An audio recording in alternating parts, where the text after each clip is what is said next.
हमारी संस्कृति, हमारी पहचान। यज्ञ, योग, आयुर्वेद सदा रहे हमारे साथ। भारत के प्राचीन ग्रंथों एवं आधुनिक विज्ञान का दिव्य संगम, यज्ञ महिमा।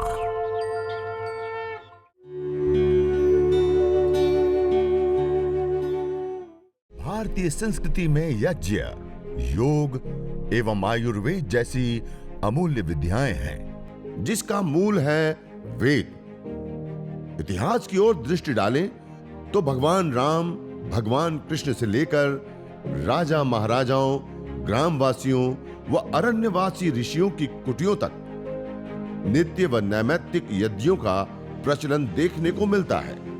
तो हमें यहाँ पर भगवान निर्देश देते हैं कि तुम भी अपने जीवन को वैसे ही बनाना जैसे सृष्टि में। तो अब हमें सृष्टि की तरफ देखना है, सृष्टि कैसे काम कर रही है।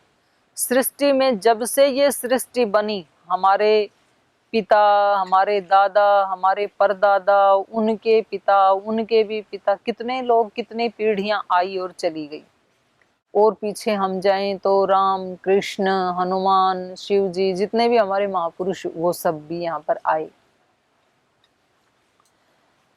तो उन सब का साक्षी ये सूर्य भगवान है, उन सब का साक्षी चंद्र भगवान है, उन सब का साक्षी ये दिशाएं हैं। हमने उनको नहीं देखा, लेकिन ये सब के कर्मों को जानता है। और हमने भी अब तक पता नहीं कितने सारे जन्म लिए हैं, तो हमारे सब जन्मों का साक्षी ये सूर्य भगवान है। तो इसको पता है हमने कब कौन सा पुण्य किया था, कब कौन सा पाप किया था। लेकिन सबका साक्षी होते हुए भी सूर्य कभी ये भेदभाव नहीं करता है कि तुमने पिछले जन्म में बहुत बुरे कर्म किए थे, तो अब तुम्हारे को मैं धूप नहीं दूंगा। इस जन्म में इस व्यक्ति ने बड़े पुण्य किए हैं, तो इसको तो मैं कुछ एक्स्ट्रा धूप दूंगा। या वायु कहे कि भाई ये तो बड़ा धर्मात्मा है, इसको तो ऑक्सीजन थोड़ा सा ज्यादा मिलेगा, और ये तो बड़ा पाप आत्मा है, तो इसको तो थोड़ा कम मिलेगा। ऐसा ये भेदभाव नहीं करते। यद्यपि ये जानते हैं, ये साक्षी हैं हमारे सब कर्मों की, ये दिशाएं साक्षी हैं, ये सूर्य चंद्र सृष्टि साक्षी है हमारे सब जन्मों के। जानते हैं हमने कब क्या किया था, लेकिन तो भी ये हमें अपनी कृपाएं दिए जाते हैं। इनसे हम ये सीख सकते हैं कि जीने का ढंग ये है, क्योंकि हमारे जीवन में ऊंचा नीचा, उतार चढ़ाव, सुख दुख, प्रसन्नता अप्रसन्नता इसीलिए आती है कि इस व्यक्ति ने ऐसे किया इसलिए मैं दुखी हो गया, इस व्यक्ति ने ऐसा व्यवहार नहीं किया। अब कहीं पर कोई फंक्शन हो रहा था, कहीं कोई मीटिंग हो रही थी, और वहां पर हमारा नाम नहीं लिया गया, गुरुजी ने हमारा नाम नहीं लिया, या जिन्होंने नाम लिख के दिए लिस्ट में उन्होंने हमारा नाम सबसे नीचे लिख दिया, तो हमारा नाम लिया तो भी सबके लास्ट में लिया। तो इतने से ही फिर हमारा तो बीपी ऊपर नीचे हो जाता है, और हम कहते हैं कि हमें ऐसे सेवा नहीं करनी है। हम इतनी सेवा करते हैं और हमारी सेवा को हमारे गुरु के सामने ये लोग पहुंचाते ही नहीं है, तो हमें ये सेवा नहीं करनी है। तो इस तरह का उतार चढ़ाव ये सृष्टि के जो देव हैं ये नहीं करते हैं। तो हमें इनकी तरह से जीवन जीना सीखना है, तो हमारा जीवन यज्ञमय बनेगा। ये कहते हैं कि हमारा काम है, सूर्य कह रहा है जब से सृष्टि बनी और जब तक सृष्टि चलेगी तब तक मेरा एक ही काम है, लोगों को प्रकाश देना, लोगों को ताप देना, लोगों को जीवन देना। इस सारी सृष्टि को, पेड़ पौधों को, मनुष्यों को, सब प्राणियों को वो अपनी सेवाएं दिए चले जा रहे हैं, और बदले में कुछ भी नहीं चाह रहे हैं। ऐसा नहीं है कि कोई उनको एक लोटा अर्घ देते हैं तो वो बड़े खुश होते होंगे उनसे, ऐसा नहीं है। उससे हमारी आत्मा तृप्त होती, इसलिए हम देते हैं। तो हमारा जीवन कैसा होना चाहिए, यहाँ गीता में बताएंगे। यज्ञ तो जीवन तो सभी जीते हैं, कर्म तो सभी करते हैं, तो वो 3 प्रकार के यज्ञ इसमें बताए हैं, सात्विक, राजसिक और तामसिक। तो सृष्टि से यदि हम ये सीख लें कि हमें अपना काम किए जाना है, पड़ोसी क्या कर रहा है, मेरा संबंधी क्या कर रहा है, मेरा पार्टनर क्या कर रहा है। एक बहुत बड़े संत हुए हैं इस युग के, परम पूज्य स्वामी राम सुखदास जी महाराज। उनके एक शब्द हैं, कुछ शब्द मेरे को बहुत अच्छे लगते हैं। तो वो कहते हैं, तेरे भावें जो करे भला बुरा संसार, नारायण तू बैठकर अपना भवन बुहार। हम क्यों देखें कि कौन कैसा व्यवहार कर रहा है, और फिर वो यदि अच्छा नहीं कर रहा है तो हम भी अच्छा नहीं करेंगे। वो अपना कर रहा है, जैसे उसके संस्कार हैं, जैसी योग्यता पात्रता है। और हम यदि अच्छे हैं तो हम अच्छा कर्म करें, हम सेवा करें, हम श्रद्धा से युक्त रहें। हम उसके कारण अपनी श्रद्धा को नीचे क्यों लाएं? उसके बुरे व्यवहार के कारण हम अपनी सेवा के कार्य को क्यों छोड़ें? ये सूरज किसी के अपमान करने से क्या कभी अपना काम छोड़ता है? क्या वायु अपना काम छोड़ती है? क्या ये धरती माता कभी अपनी सेवाएं देना बंद करती है? तो ये यज्ञ है, ये मौन रूप से अपनी सेवा दिए ही चले जा रहे हैं। तो ऐसे व्यक्ति को अपने कर्तव्य का ध्यान रखना चाहिए, तो हमारा सारा जीवन यज्ञमय बन जाता है फिर। और जो व्यक्ति दूसरे के कर्तव्य को देखता है, निश्चित रूप से उतनी देर के लिए वो अपने कर्तव्य से विमुख हो जाता है। जो दूसरे के कर्तव्य को देखेगा तो अपने वाला भूल जाएगा कि मेरा क्या कर्तव्य था। उसकी पूरी दृष्टि दूसरे के ऊपर रहेगी। गुरुजनों का ये कर्तव्य है, जो हमारे बॉस हैं फैक्ट्री में उनका ये कर्तव्य है कि वो हमारे साथ ऐसा बिहेव करें, बच्चों का ये कर्तव्य है कि वो माता पिता के साथ ऐसा व्यवहार करें, और हमारे जो बड़े भाई बहन हैं उनका ये कर्तव्य है, छोटे वालों का ये कर्तव्य है, माता पिता का ये कर्तव्य है, पति पत्नी का ये कर्तव्य। दूसरे के ही कर्तव्य को हम देखते रहते हैं कि क्या इनका ये कर्तव्य नहीं है? मैं संगठन में इतनी सेवा करता हूँ या करती हूँ, तो ये कम से कम मेरी सेवाओं को स्वामी जी के सामने ठीक से रखें। क्या ये इनका कर्तव्य नहीं है? है, पर ये तो बात उसको खुद देखने दो, जो व्यक्ति उस स्थान पे बैठा है।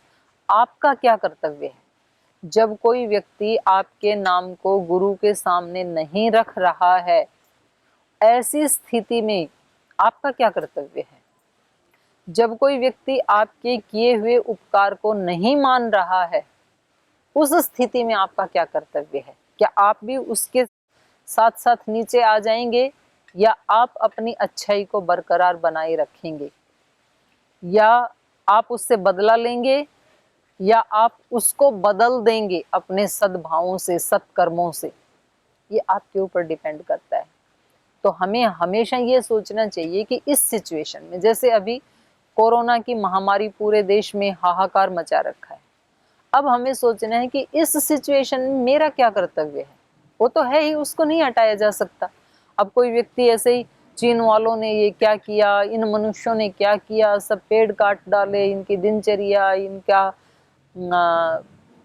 जीवन का आचरण व्यवहार सब बदल गया, ऐसा हुआ, ऐसा क्यों किया मनुष्य ने, ये सब सोचने की बजाय अब ये सोचना चाहिए कि इस स्थिति में मेरा क्या कर्तव्य है, मैं कैसे अपने आप को बचाऊं इस सिचुएशन में, और फिर खुद को बचा के कैसे दूसरों की मैं सहायता करूं। ये हमें सोचना चाहिए, तो फिर हमारा जीवन यज्ञमय बन जाता है। जैसे अभी अपन आहुति दे रहे थे तो हम बोल ही रहे थे, इदम प्रजापतये इदन्न मम, इदम अग्नये इदन्न मम, इदम सोमाय इदन्न मम, कि ये सब मैं जो हवन कर रहा हूँ ये सब मेरा नहीं है, ये किसी दूसरे का है और दूसरे के लिए ही मैं दे रहा हूँ। अब ये बात इस समय तो बोल देते हैं हम, मंत्र में तो बोल देते हैं, लेकिन व्यवहार काल में हम भूल जाते हैं, तो हमारा जीवन यज्ञमय नहीं बन पाता है। हम कहते हैं ये घर मेरा, ये वस्तुएं मेरी, ये व्यक्ति मेरे, ये बच्चे मेरे, ये माता पिता मेरे, ये पति पत्नी मेरे, वहाँ हम एक पॉजेसिवनेस का भाव रखते हैं और मेरा है नहीं। ये तो अभी कोरोना भी दिखा रहा है ना, ऐसे ऐसे हमारे घनिष्ठ संबंधियों को और 2-4 दिन में हमारे हाथ से खींच करके ले जा रहा है। यदि वो मेरा होता तो मेरे से कौन छीन सकता था? ये शरीर भी मेरा नहीं है। जाने वाला व्यक्ति भी नहीं चाह रहा था कि वो शरीर उससे अलग हो जाए, वो भी ठीक ही होना चाह रहा था, लेकिन ये शरीर मेरा नहीं है, तो मैं नहीं हूँ, मेरा भी नहीं है। अब ये बात हमें जीते जी समझ में नहीं आती है। मेरा नहीं है तो इसका मतलब है कि जो कुछ मेरे पास है, जैसे कोई व्यक्ति मांगने के लिए आया, हम तो गांव में रहे हैं, तो गांव में ऐसे होता था कि जैसे सुबह सुबह वो दही बिलोते थे तो उसमें से मक्खन निकाल लिया और थोड़ा सा छाछ अपने लिए बचा के रख लिया कि ये हमें काम आएगा, और बाकी का जो बच गया था तो वो पहले ही ये भाव हो जाता था कि ये अपना नहीं है, तो जिस जिसका है वो लेके जाएं। तो वो सब लेके जाते थे। जिनके यहाँ पर पशु नहीं होते थे तो वो छाछ लेकर के भर भर के लेके जाते थे। लेकिन उसमें भी 3 भाव हो सकते हैं। एक भाव तो ये कि उन लोगों के ऊपर एहसान करना कि हमने आपको दिया। एक दूसरा ये कि भाई हम अभी आपको दे रहे हैं, फिर आपके जब हो और हमारे यहाँ पर ना हो तो आप हमें दे देना, ये राजसिक भाव है। और पहले वाले में उनको दे करके और फिर कभी उनको सुना देना कि हमने आपको दिया, ये तामसिक भाव है। और ये सृष्टि में जो कुछ उनका ही हिस्सा था, ये मेरे पास रखा हुआ था, अच्छा है वो ले गए तो मैं ऋण हो गया, जिसका था वो ले गया, ये सात्विक भाव है। तो ये इस श्लोक में बताया है यहाँ पर। और यहाँ पर ही दूसरे अध्याय में भी एक श्लोक प्रसिद्ध है, आप बोलते रहते हैं, हम भी बोलते रहते हैं, बुद्धि युक्तो जहाती है उभे सुकृत दुष्कृति तस्मात् योगाय युज्यस्व योग कर्म सुकौशलम। मैंने प्रारंभ में एक बात कही थी, योग और यज्ञ।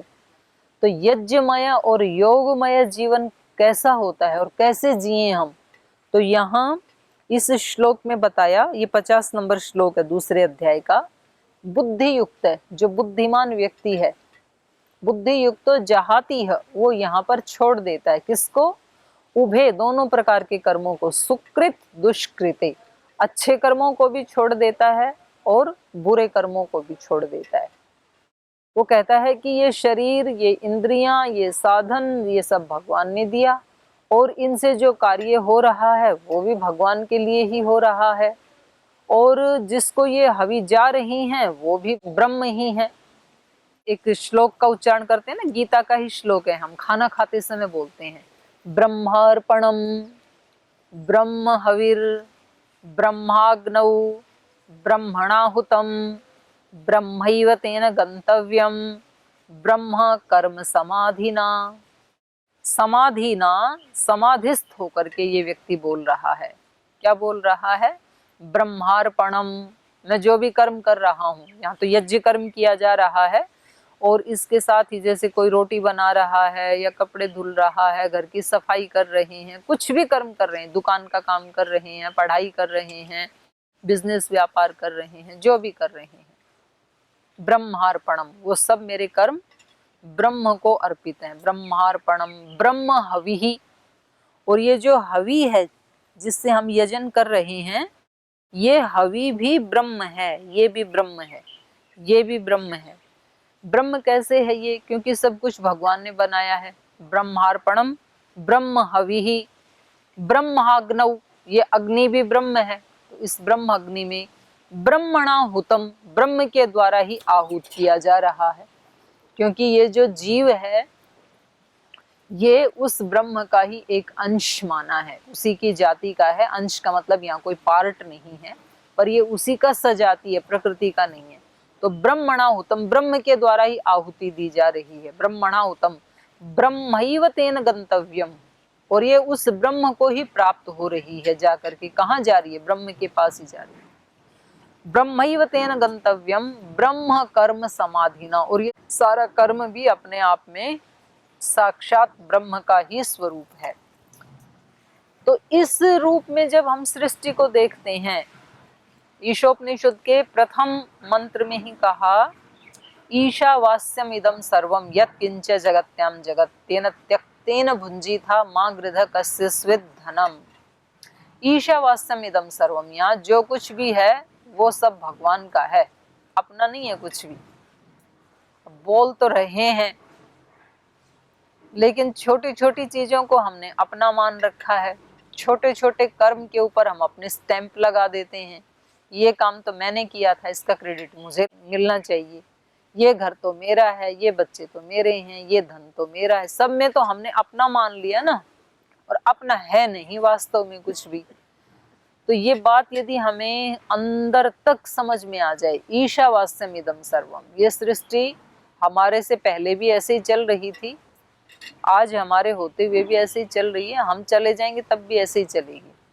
हमारे पिता के सामने भी ऐसे ही चल रही थी, दादा के सामने भी ऐसे ही चल रही थी, हमारे सामने भी ऐसी चल रही है, और हमारे जो भी 10, 20, 50, 60 वर्ष हैं, हमारे जाने के बाद भी ऐसे ही चलेगी।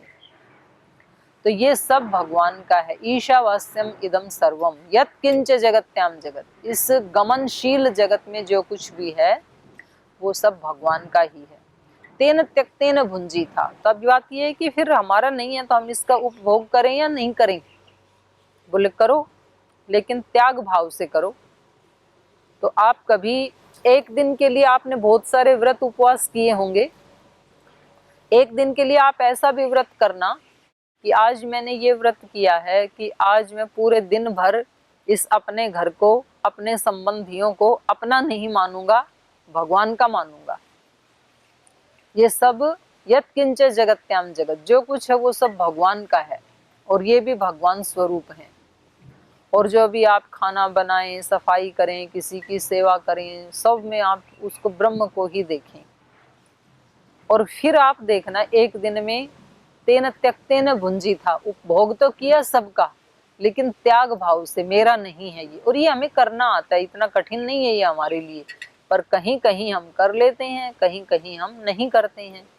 जब कोई अध्यापक किसी स्कूल में पढ़ाने के लिए जाता है तो कुर्सी पे भी बैठता है और स्कूल की जो दूसरी वस्तुएं उनका भी उपभोग करता है, लेकिन जब लास्ट घंटी बजती है तो सब चीज़ों को बड़े आराम से छोड़ करके अपने घर आ जाता है।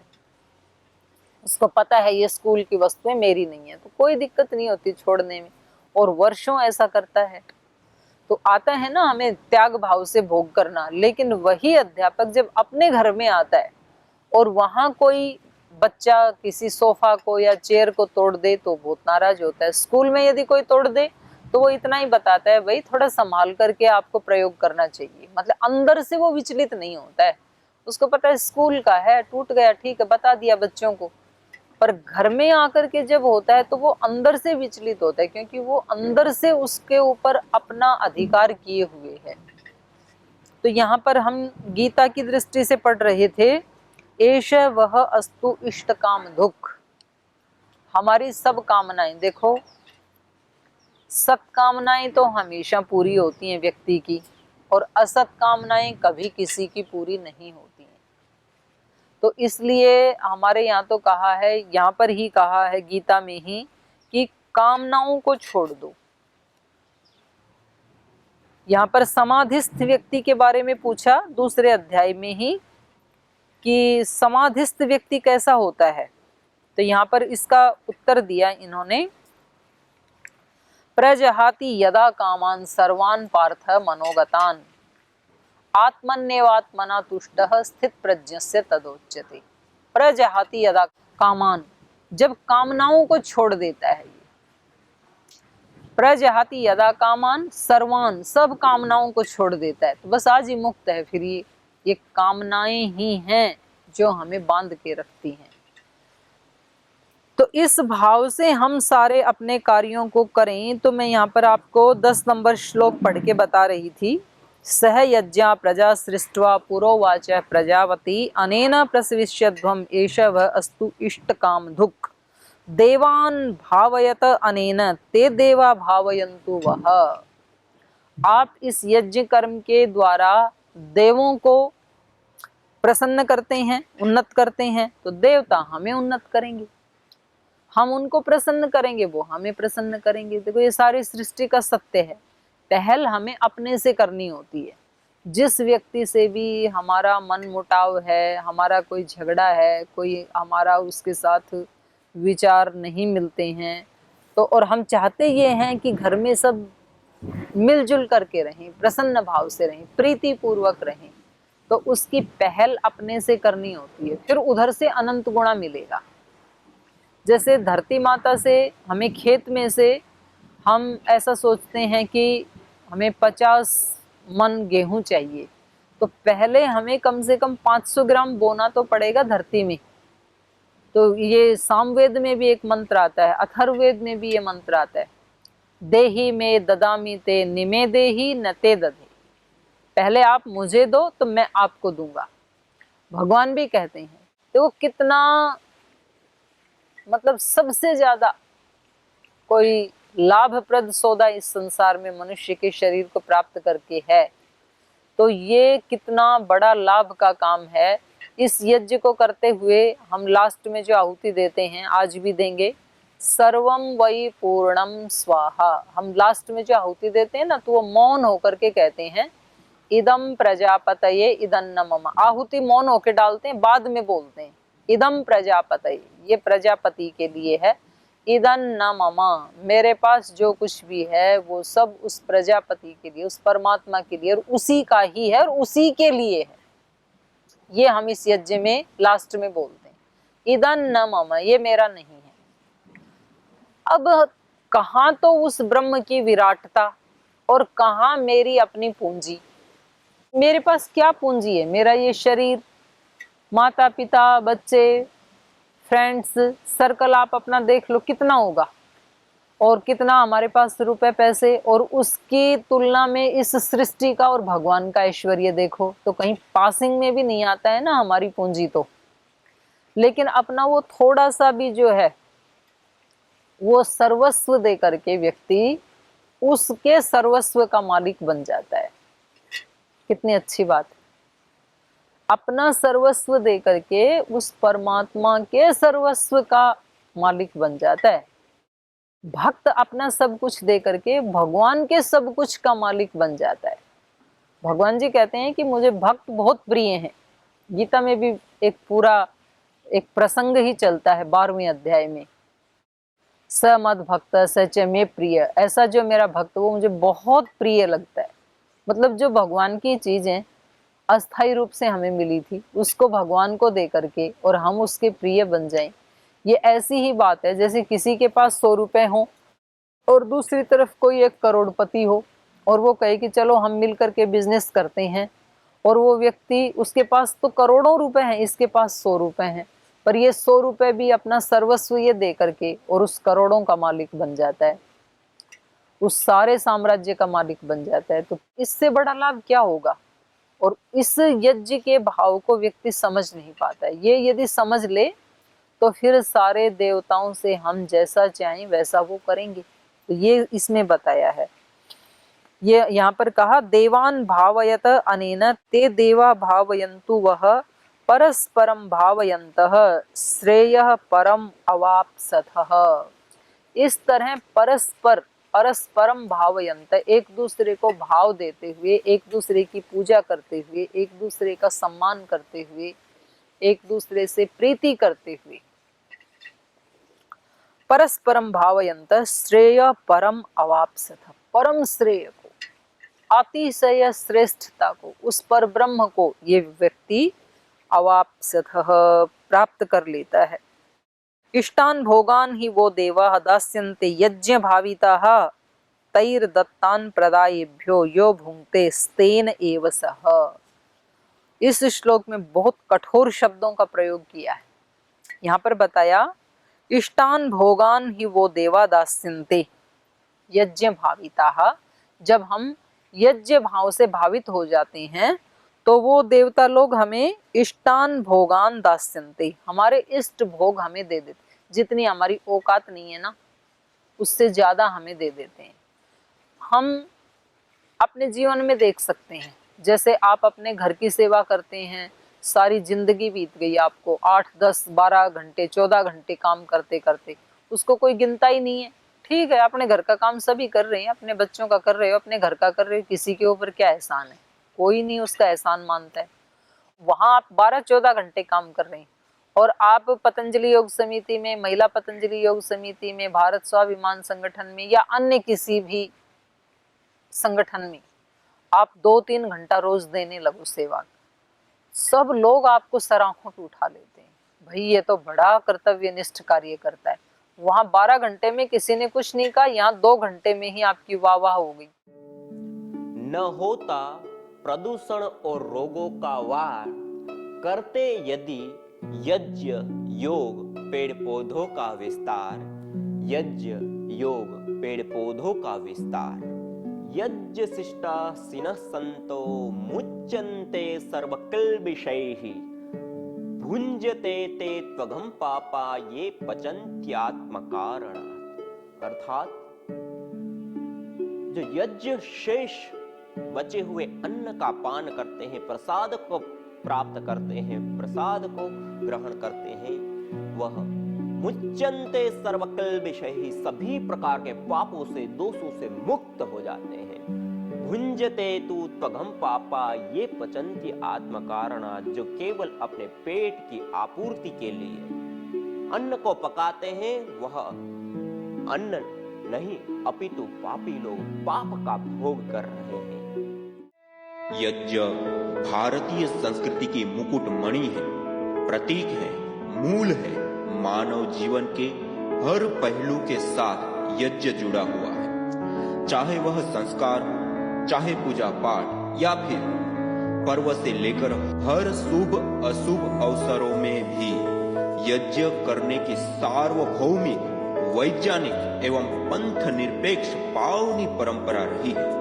आइए हम संकल्प लें, संसार के श्रेष्ठतम कर्म यज्ञ को अपनाएं। पिंड और ब्रह्मांड में संतुलन कायम करने वाले यज्ञ को अपने जीवन का अभिन्न अंग बनाएं एवं प्रकृति मां के प्रति अपने ऋणों को अदा करें। विश्व स्वास्थ्य का एक नारा, यज्ञ से होगा जग उजियारा।